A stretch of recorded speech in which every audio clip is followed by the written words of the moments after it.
Will you sit? Please? Thank you for coming.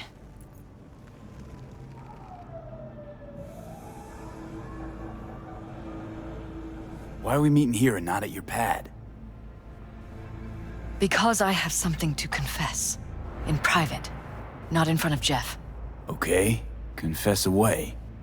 I'm sorry. My nerves are shot. I can't gather my thoughts. Wasn't that long ago since we last met? Something happened since then? No, I mean, something did happen, though not recently. It's a long story. I don't quite know how to tell you. Where to even start? Relax, no need to rush. A while ago, I started noticing some changes in Jeff's behavior. His personality, he seemed to be changing right in front of me. Becoming someone else. How so? He stopped reading, forgot the title of his favorite movie. Even his musical taste changed overnight.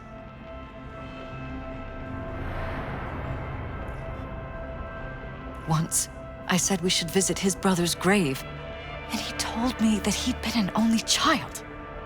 That's when I started thinking something bad was happening. Something insidious.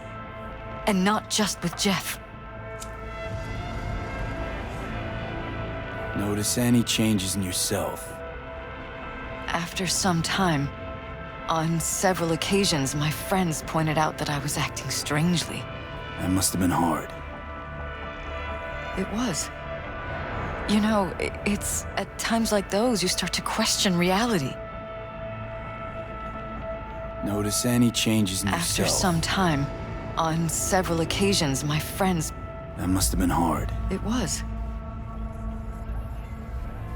So the whole time, you knew what I could end up finding.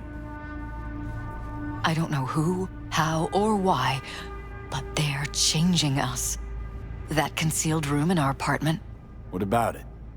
I'm sure I'd seen it before, but must have somehow forgotten. I find that terrifying. Mention any of this to Jeff? I tried. I did. But he's blinded to everything. He just laughed, said I was imagining things. He once brought up a vacation that we never went on. Swear to God. He went on about it in such detail, I almost started believing him. Could be just you who forgot. Maybe they wiped the trip from your memory.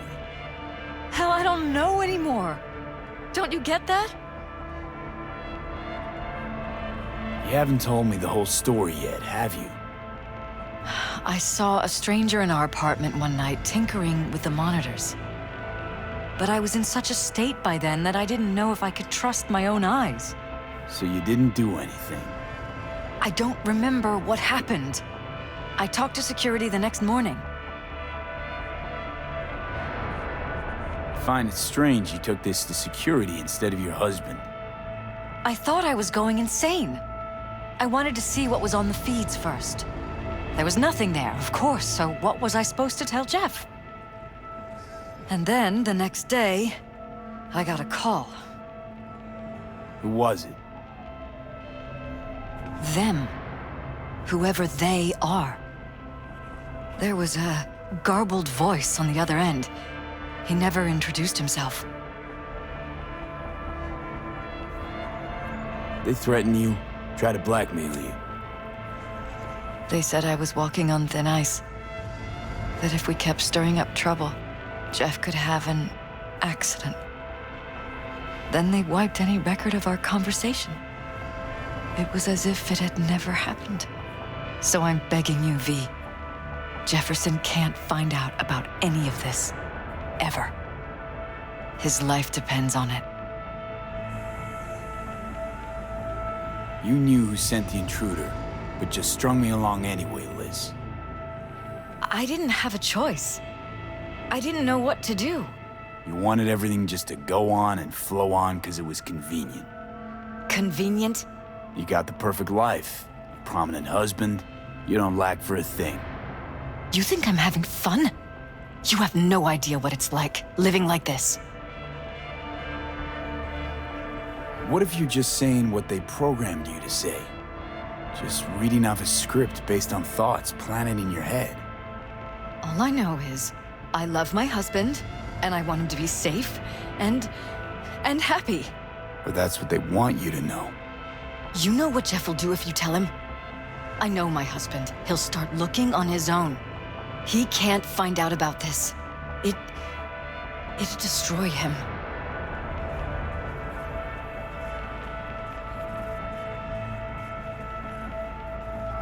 You think if I tell him everything, that he'll go and pick a fight he can't win? I don't just think, I know. One thing hasn't changed. Jeff's still a fighter. And he'll go down swinging. So how do we play this? I'm going to tell Jeff that SSI was spying for his rival, Holt. You just need to confirm what I say. And if I'm not on board? You have a choice. Just remember, any consequences will not be yours to deal with. You're truly prepared to fire SSI after the threats. It'd be brave, but risky as all get out. What they're doing to us is one thing, but when you found that concealed room, I can't accept strangers spying on us while we sleep. Not under my own roof. What difference does it make where? I'll take full responsibility for anything SSI goes on to do. I'm just asking you not to get Jefferson involved. I'll add a meeting in Reconciliation Park to Jeff's schedule. He'll be waiting. Since I can't know if I'll remember this conversation tomorrow, I'm counting on you not to forget what I asked of you. I won't. But that's all I can promise. Goodbye, V. Whole thing's fucked up, huh? Wouldn't want to be in her pants. Speaking of, overlapping memories, changing personalities. Remind you of anything? But hey, at least we know what we're up against. No, this is different. You saw it yourself. They're purposely modifying their minds, individual thoughts. Peralta's make a damn nice next-gen puppet. Even in my day, there were whispers about this kind of stuff. Cognitive pattern fluctuators, remote neural re-networking. In layman's terms, gaslighting. The beauty is that everything's fair game. Subliminal TV signals, high-density emitters in your electric toothbrush. You name it. So, in my pants, what would you do? Some real rat bastards behind this. Someone's got to take them down. Even by risking the Peraltas' lives.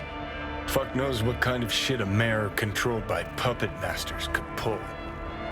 But yeah, you could end up putting their lives at risk. Or not. Tough choice, V.